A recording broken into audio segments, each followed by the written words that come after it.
This book is called New Age Versions by G.A. Riplinger. Her name is Gail Riplinger. But I called Gail Riplinger, my friend, could you get me the book, the black one that she writes, New Age Bible Versions, if you would. Do I have it here? It's in the library somewhere, but we sell it. It's well worth getting. If you can only get one book on the topic of which Bible version is right, this is the one you ought to get and read. It is incredible. She covers all of this in this book right here. What is this one, 25 bucks or something? $24. It's fabulous on the topic of which Bible version you should be using. And this book is basically an attempt to defend the King James Version of the Bible. It says, an exhaustive documentation exposing the message, men, and manuscripts moving mankind to the Antichrist one-world religion. She's basically saying that every modern translation is an Antichrist translation. And the whole purpose of this book is basically to defend the King James. She says, the latest research supporting the authorized King James Version. And when I retired, I started writing books about the King James Bible. And the first book I wrote was New Age Bible Versions. It demonstrates the errors in the ESV. It shows the errors in that and the errors in the New American Standard. That book changed my life, my philosophy. I mean, I already was King James, but now I know why, you know. Aww. Yeah, that was fabulous. So she's making a case against all the modern translations, and she's defending the King James Version of the Bible.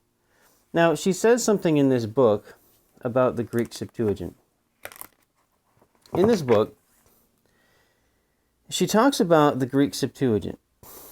And she says, the Greek Septuagint, a Greek translation of the Old Testament. The faulty Greek Septuagint. I'm surprised how many people say, well, it says in the Septuagint, blah, blah, blah. You better study where this Septuagint comes from, okay? And she tries to give off the impression that the Greek Septuagint doesn't predate the time of Christ. She says, it appears that Origen was the author of this AD document.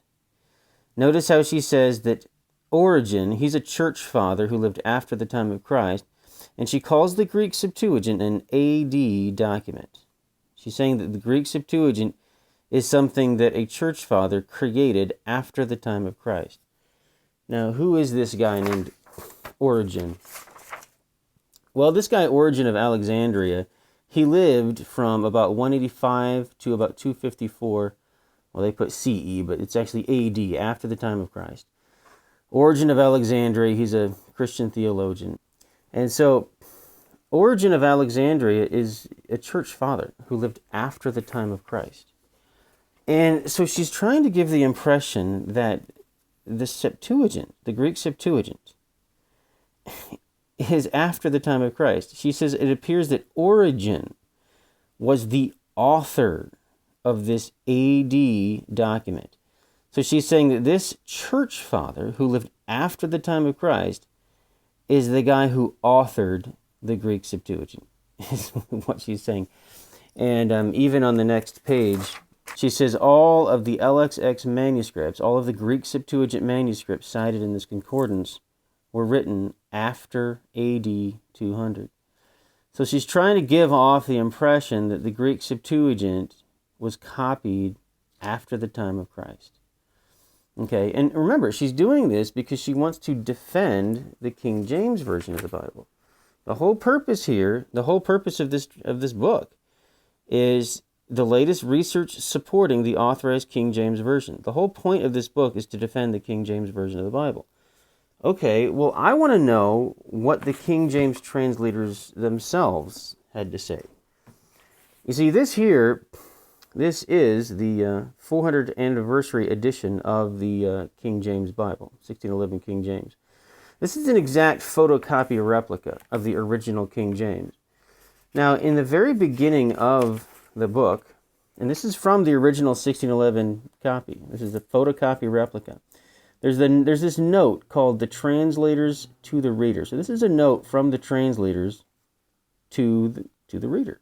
In this note, the King James translators themselves had said, they said, "Then, lo, it pleased the Lord to stir up the spirit of a Greek prince Greek for descent in language, even of Ptolemy Philadelph, king of Egypt, to procure the translating of the book of God out of Hebrew into Greek.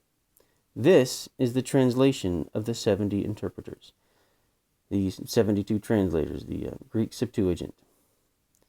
And so the King James translators themselves are saying, this is in the original, this is a photocopy replica of the original King James.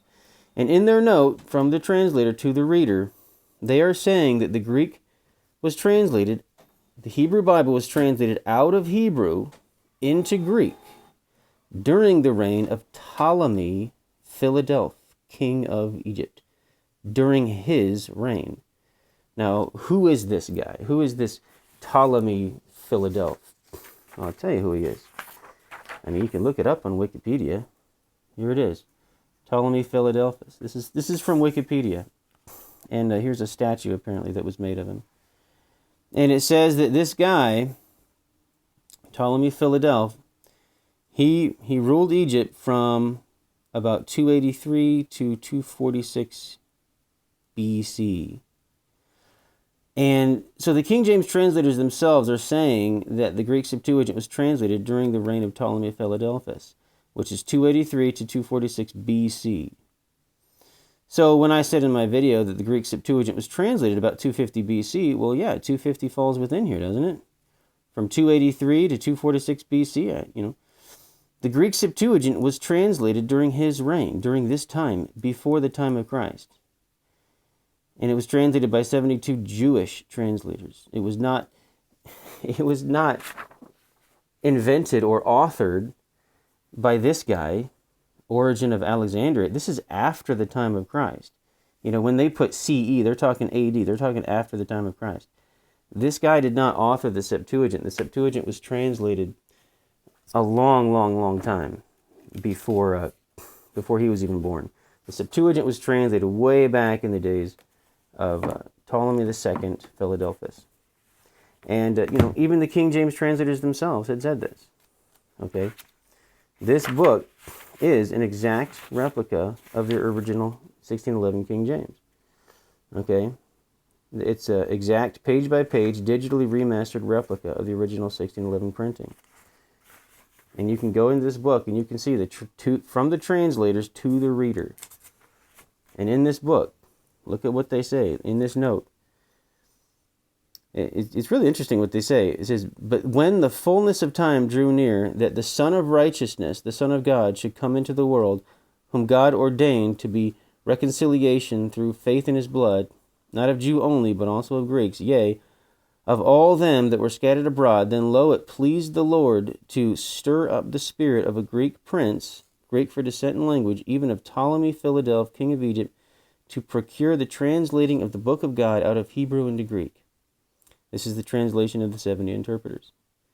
And so Ptolemy Philadelphus, he requested the translation, but the translation work was done by the Jews. The Jews themselves are the ones who translated it. And so the King James translators themselves are saying that the Greek Septuagint was translated during the reign of Ptolemy II Philadelphus. Okay, this is before the time of Christ, 283 to 246 BC. And yet, Gail Riplinger is attempting to defend the King James Version. Her whole entire purpose here is, to support the authorized King James Version. And in her attempt to defend the King James Version, she actually has to contradict the King James translators. She's contradicting them. She says, it appears that Origen was the author of this AD document. What document? The Septuagint, LXX, a Greek translation of the Old Testament. She's saying that Origen was the author of this AD, after Christ document. She's literally contradicting the King James translators themselves in her attempt to defend the King James translation. I mean, how ironic is that? And there's Gail Riplinger's book for you.